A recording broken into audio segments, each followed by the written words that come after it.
নমস্কাৰ এইখন 2024 চনৰ এখন থাৰ্ড গ্ৰেড এক্সামৰ প্ৰশ্ন কাকত এখন হয়তো বহুতে চিনি পাইছে চাগৈ এখনৰ পেপাৰৰ যোনটো কোডটো সি আছিল আৰু এইটো পেপাৰ বহুতে কৰি আহিছে কিছু হলে প্ৰায় কৰিছে আৰু আজি এই ভিডিঅ'টোত আমি ইয়াৰে কেইটামান কাৰেণ্ট এফেয়াৰ্ছৰ লগতে কিছুমান জিকে প্ৰশ্নৰ উত্তৰ কম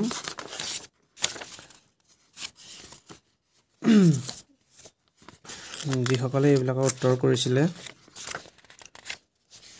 তেওঁলোকে হয়তো জানিছিল পেপাৰখন কেনে আহিছিল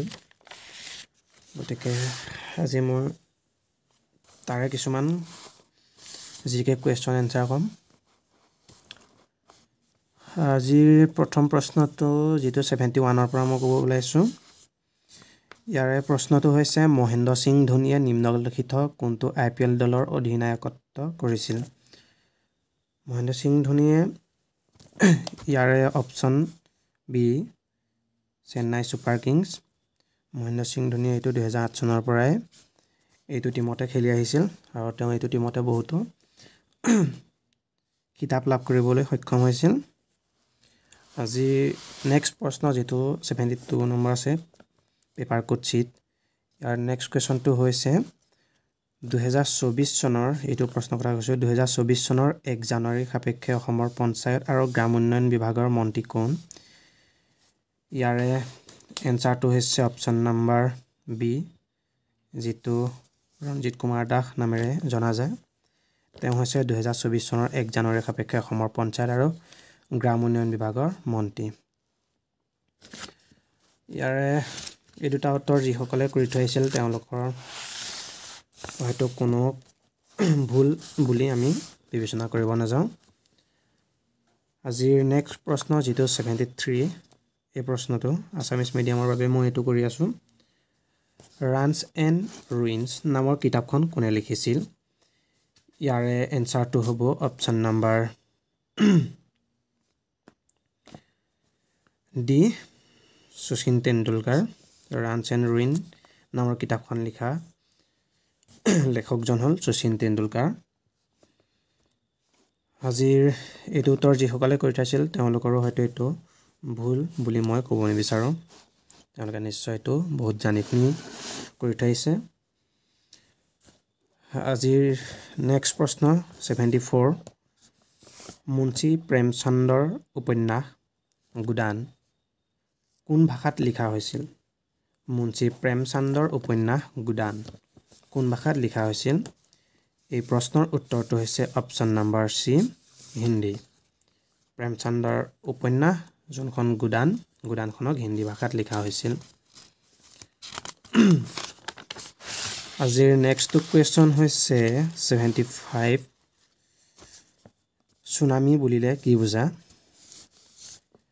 এইটো সুনামি বুলিলে কি বুজা ইয়াৰে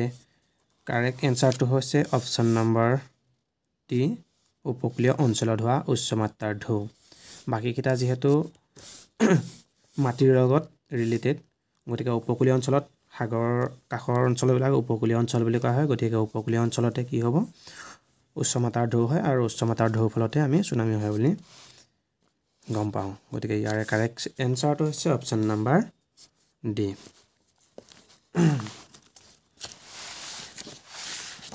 আজিৰ নেক্সট কুৱেশ্যন হৈছে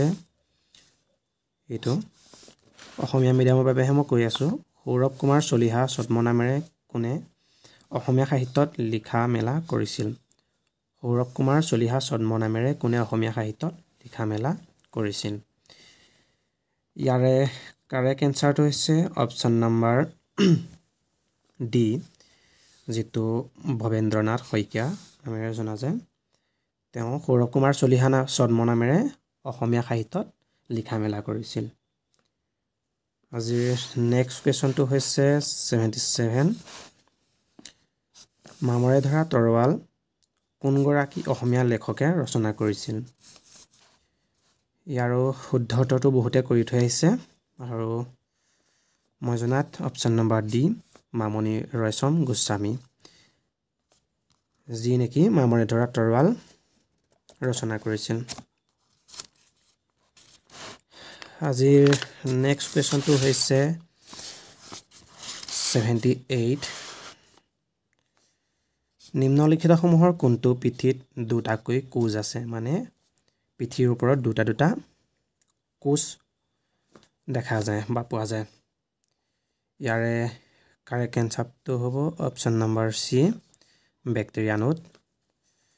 এইটোৱে হৈছে এটা প্ৰাণী যিটো নেকি পিঠিত দুটাকৈ কোচ থাকে, আৰু এইটো যিসকলে দি থৈছে তেওঁলোকে হয়তো এইটোৰ সঠিক মান পাবলৈ সক্ষম হ'ব। আজিৰ নেক্সট কুৱেশ্যনটো হৈছে 79। ভাৰতৰ কোনখন চহৰত চাৰমিনাৰ অৱস্থিত? কুৱেশ্যন নম্বৰ এইটো 79। ভাৰতৰ কোনখন চহৰত চাৰমিনাৰ অৱস্থিত? ইয়াৰে এনচাৰটো হৈছে অপশ্যন নম্বৰ এ হায়দৰাবাদ, য'ত নেকি চাৰমিনাৰ অৱস্থিত। আজিৰ নেক্সট কুৱেশ্যন 80। ক্ৰিকেট ষ্টাম্পসমূহৰ মাজৰ ক্ৰিকেট পিটছৰ দৈৰ্ঘ্য কিমান? ক্ৰিকেট ষ্টাম্প আৰু ক্ৰিকেট পিটছ মানে ক্ৰিকেট ষ্টাম্প দুইটাৰ মাজৰ দূৰত্বটো কিমান? মানে ক্ৰিকেট ষ্টাম্প এখন পৃষ্ঠত ক্ৰিকেটৰ ষ্টাম্প দুফালে দুটা ছাইডত থাকে, আৰু এই দুটা ছাইডৰ ষ্টাম্পসমূহৰ মাজৰ দূৰত্বটো কিমান? ইয়াৰে ফুট হিচাপে ক'বলৈ হ'লে 20.12 মিটাৰ হিচাপে 20.12 মিটাৰ হ'ব, আৰু ইয়াক অপশ্যনত তেনেদৰে দিয়া নাই, গতিকে ইয়াৰে এনচাৰটো হ'ব এইটো 22 গজ, যাক ইংলিছত 22 ইয়াৰ্ডছ বুলি কোৱা হয়। এইটো 22 ইয়াৰ্ডছ। আজিৰ প্ৰশ্ন ইমানেই, আৰু এই প্ৰশ্নকেইটাৰ উত্তৰ যিসকলে দি থৈছিল তেওঁলোকৰ বাবে খুবেই ভাল খবৰ বুলি মই গম পাইছোঁ। গতিকে আজি ভিডিঅ'টো কেনে লাগিল কমেণ্টত জনাব। আজিলৈ ইমানেই, ধন্যবাদ।